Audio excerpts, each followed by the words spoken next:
Hi, I'm Alicia Stonebreaker, and tonight we're going to discuss the issue of failing schools and how to turn these schools around successfully. So what factors are contributing to the failure of some of America's schools?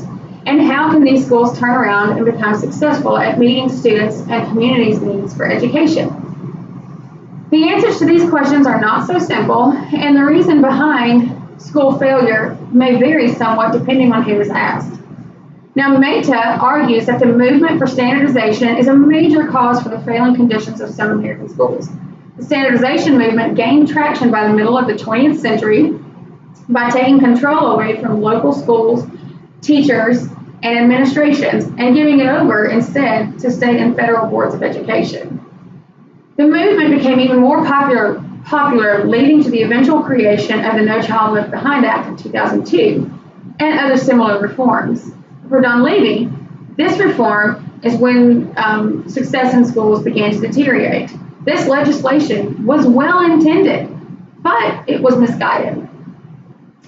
Its objective was to spur on curriculum changes in schools and offer incentives to the schools who were not originally meeting progress measures. But unfortunately, the act left schools scrambling to fix internal issues, with the progress being judged by the high-stakes tests given to students each year. So ultimately, when a school student body did not perform as they were prescribed to, the teachers and schools were punished, and principals also were punished, up to and including dismissal from their job and school closures. This led to teachers essentially cutting out creative and divergent thinking practices, opting instead to teach the materials that would be on the test, or as we call it, teaching to the test. So over time, belief in the American public school systems declined, and parents began choosing to send their children to private or charter schools instead. So how is this trend ever going to be reversed? I propose we run forward into successful school transformation. To begin with, students must feel a general connection and a sense of belonging to the school and to their teachers. Bouchard and Bird both state that with a closer connection between the students and his or her teachers, that student feels a greater sense of belonging to the whole school setting. Simons and Curtis, along with Mason and others, agree making the connection between positive student-teacher relationships and increased engagement and later achievement in their school career. So essentially, when students feel accepted in school and feel that the environment is safe for them to discuss and ask questions without fear of judgment from their peers or their teacher, then generally speaking, these students will be more likely to engage in the learning process rather than coming and just being a passive learner in the school. See, students learn very quickly where it is safe to participate in their classrooms and whether or not the teacher is supportive of that participation. For Timmermans and others, the relationship between teachers' expectations and their students helps create that feeling of safety and closeness between the teacher and the student. The study, The Pygmalion in the Classroom, conducted in 1968 by Rosenthal and Jacobs, focused on the effect of teachers setting high expectations for all students. The idea behind Timmerman's study was that teachers generally set higher expectations for students who were already higher or overachievers, who are generally well behaved, and who are generally diligent in the work that they do at school. But when teachers have high expectations for their students, the students may be more inclined to engage and participate in learning. On the other hand, students who are not expected to do so well may in fact meet that expectation too. So it's a sort of self-fulfilling prophecy. Ultimately, when teachers convey to their students that they are believed in and respected, the student-teacher relationship is improved, allowing for greater opportunities for student achievement. Now, the idea that positive relationships with schools and teachers is not only reserved for teachers and students.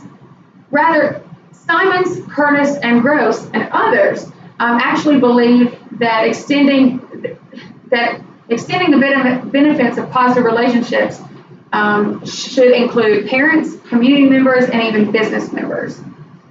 So when the schools and businesses create partnerships, they both benefit. For example, schools, teachers, and students are given greater access to materials and supplies as needed, as well as opportunities to learn content based on the needs of the community. Similarly, businesses and the community benefit from the sharing of materials and in learning how to serve diverse populations a little bit better. But for parents, the benefits may be completely invaluable. Parents are given greater access to learning opportunities for their children and can be involved with the schools so that they stay informed of any learning opportunities and any other school-sponsored events. Now, depending on the community of the school, parents may also need access to learning materials and job opportunities and social services for themselves. So the school really is the perfect place to start for those needs. See, the benefit of the school is greater parental support for meeting learning objectives. Students can access social and learning supports when parents and teachers are working together rather than against each other. In order for any change to take place, faculty and staff must all be on board and dedicated to the mission at hand. For Bevan, the work input from teachers will lead to greater parent supports, higher student achievement in the short and long term, and ease the pressure to teach to the test. In this case, teachers must be open-minded and willing to engage in change. Ultimately, though, everybody on board has to have the student's best interest at heart. Coupled with more positive student-teacher relationships and community school relationships is an updated curriculum. This must happen in order to change the trajectory from failing to successful school. See, the curriculum should reflect the goals of the community as well as global needs, and it should also be fresh and relevant with some authentic exercises for students to engage. Students and teachers should have greater access to innovative educational technologies that they are already familiar with, and some that they could potentially learn. These technologies are things such as social networking and social production sites, web conferencing, things like that to give students and teachers broader access outside of the four walls of their classroom. At the same time, the content being taught should be updated and, as I said before, fresh and thought-provoking to give students opportunities for critical thinking exercises. Using these technology tools, students should be given enriching opportunities such as interacting with a global learning environment, up to and including producing work to be viewed on the global stage. For example, students could participate in a virtual field trip to destinations they have only dreamed of ever going.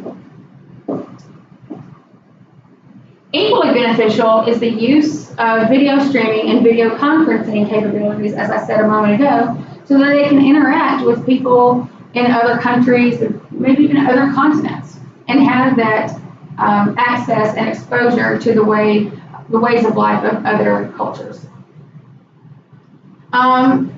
Now, these productions of their student work, communicating their learning, can be as simple as a blog or as detailed as a student-created website.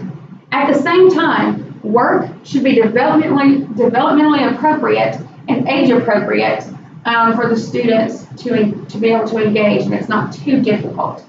For example, according to Willis, who has extensively studied the human brain and know how people learn,